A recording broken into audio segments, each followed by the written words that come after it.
smiles. Did you see them? I don't want to play anymore. Hey! Why are you doing this? Stop now.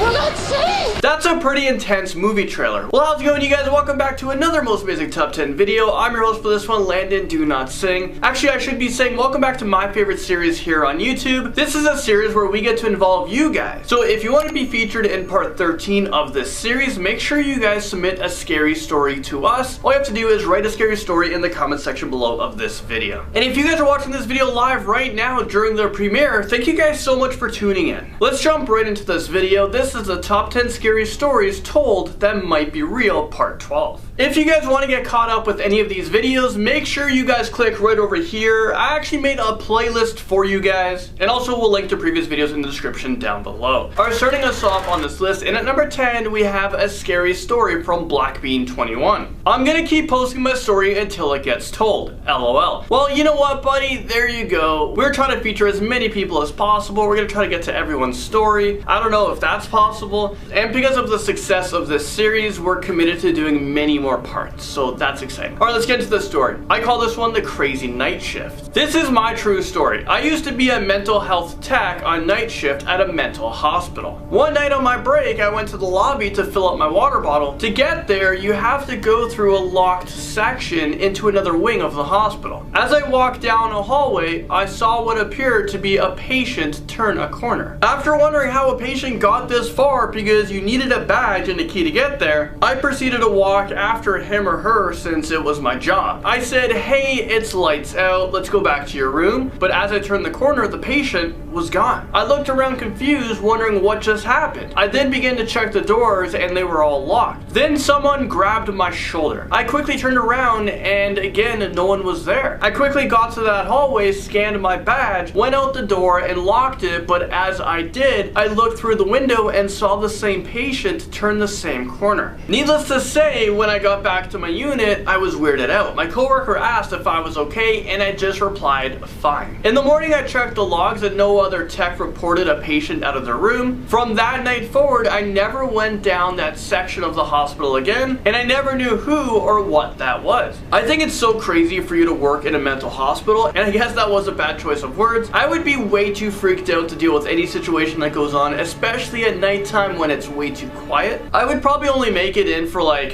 one shift. I'd get spooked and quit. Moving right along into number 9, this story is called Sweetie Sweetie, and it's from Isaac Tover, who actually titled this story. When I was about 7 years old, I figured out that my mom was like demonic. She worshipped the devil, and every day for an entire 2 months, I've been having sleep paralysis. There was this one time when I was trying to get to bed, I turned face down on my pillow, then I couldn't move. I was suffocating, I couldn't breathe. When I was about to pass out, it stopped and I could move again. So after that, I didn't say a word about it, and I never told my parents until I turned 10. I was living with my demonic mom and I had sleep paralysis for about 2 times in a row, so I decided to tell my mom to try and help me and to try to make it stop happening. She told me when it happens again, try really hard to get up. At about 10 p.m., I finally was able to sleep. I was about to go to bed when I couldn't move. I was looking straight at my mom. I could move my foot a little bit, so I tried to kick her to try to wake her up. It didn't work. I remember what my mom told me, so I really tried hard to get up. I was getting up until I felt more pressure on my back, so I flopped back down. And then I heard a whisper in my ear say, "Sweetie, sweetie." No one in my house ever calls me sweetie. I was staring right at my mom. It wasn't my mom. One thing though, what if I actually got up and turned around and saw what whispered to me? That's my story, and that's a true one. I personally think a demon was messing with me.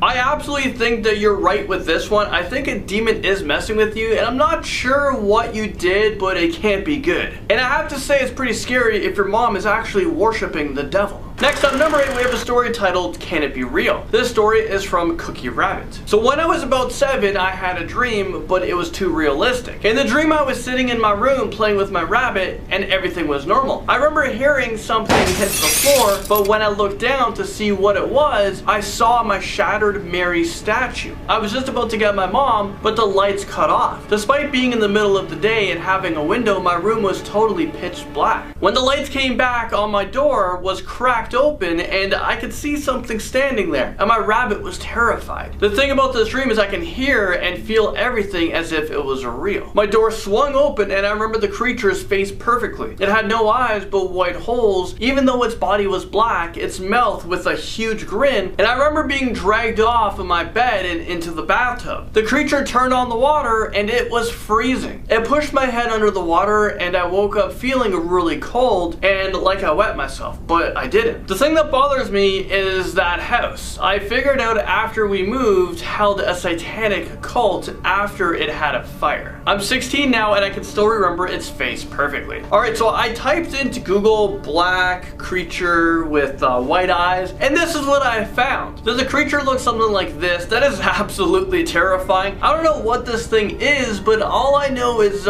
we should move on because I don't want to talk about this creature too long in case it chooses me as its next victim. Moving into number 7, we have the graduation cross. This story comes from Michael Ramos. I have a story to tell. After I graduated junior high, I was awarded with a cross. After my graduation, my mother put it on a shelf in the front room. Well, one morning I woke up and I see that the cross had fallen over. So I thought, okay, it just fell over, so I picked it up again. Next morning, I wake up to see the cross had fallen over again. My mother and I were shocked that this kept on happening. For the past week, it had been doing that. So my mother decided to bless the house and demanded the spirit to stop immediately. After that, it stopped. We were now comfortable in our own house. I don't know if I would be comfortable at that point. First of all, though, you know what? Congratulations on the graduation, but I'm sorry that you were given a possessed cross. Luckily, you guys were able to take care of it, though. And I don't even know what I would do.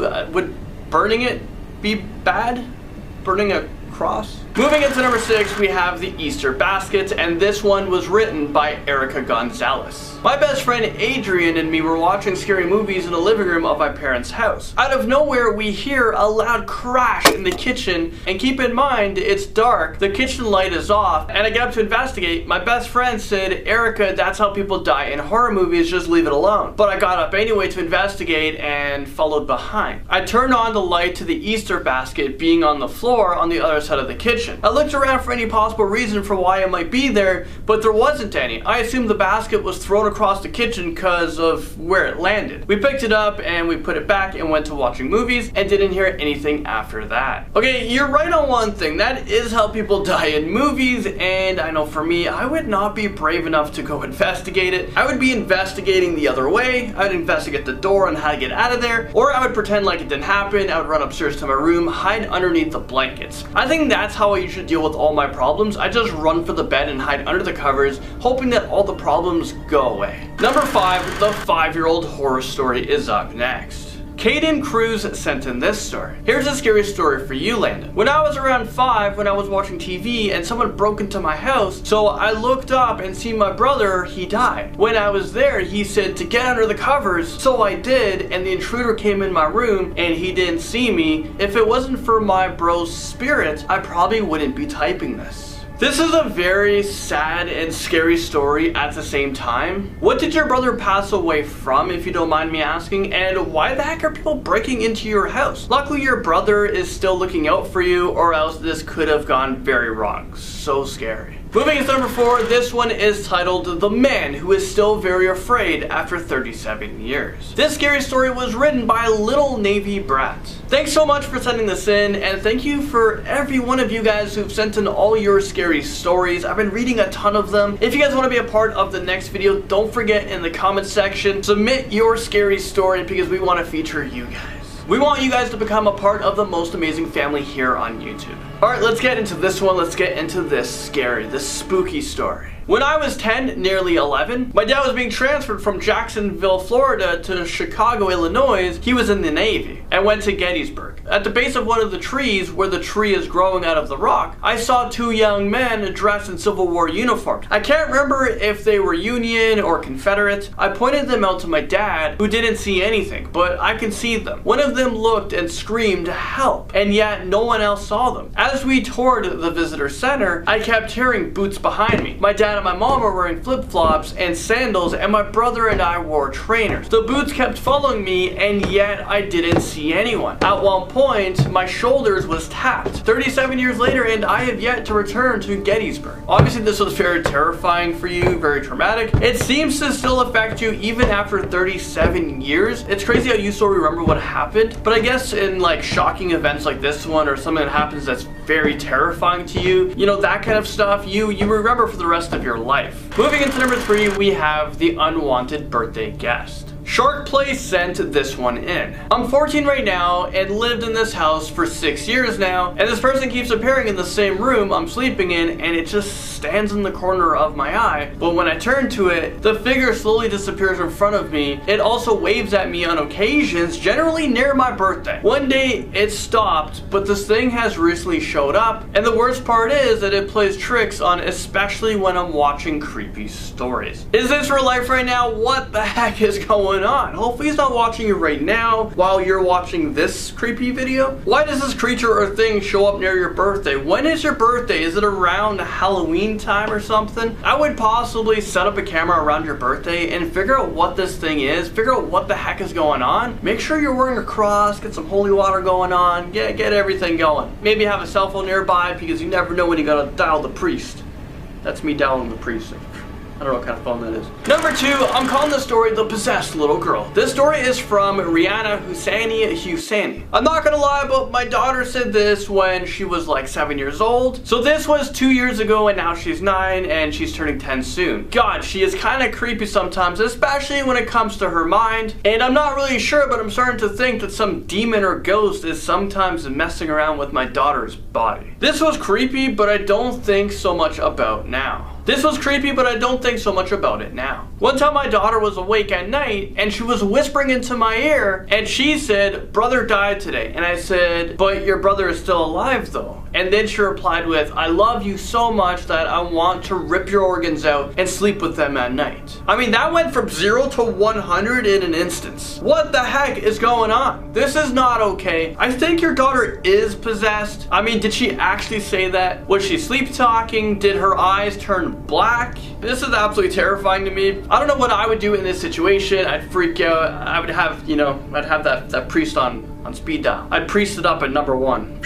And finally, number 1 on this list, we have The Scary Woman in the Forest. This story comes from AD Queen. So my family lives in the middle of the forest, like on a medway that is surrounded by forest, away from civilization. One night I was driving back home from a night out with my girls, and I was really nervous because I just got my license and wasn't used to driving alone yet. So when I drove to this long road that is away from the village and leading to us, all of a sudden something jumped in front of my car and I stopped in a matter of seconds. It wasn't a deer or something, but it was a human. Well, a naked human looking like it was beaten as it was scratched and bruised and looked a bit confused. I cracked my window and asked if they were okay, but all it did was hiss and walk back into the woods. When my dad asked me how I was out with the girls and I told him about the road, he said, "Oh, don't mind her. Is this woman being held hostage somewhere and she was just able to run free? And why does your dad know about this? And also, why the heck do you live in a forest away from civilization?" I would have so many questions for my dad. Like, what is he running or what's he hiding from? Well, there you guys have it. This is the end of the video. I just want to say thank you guys so much for watching. I was your host, Landon Do Not Sing, and I'll see you guys all in the next most amazing top 10 video.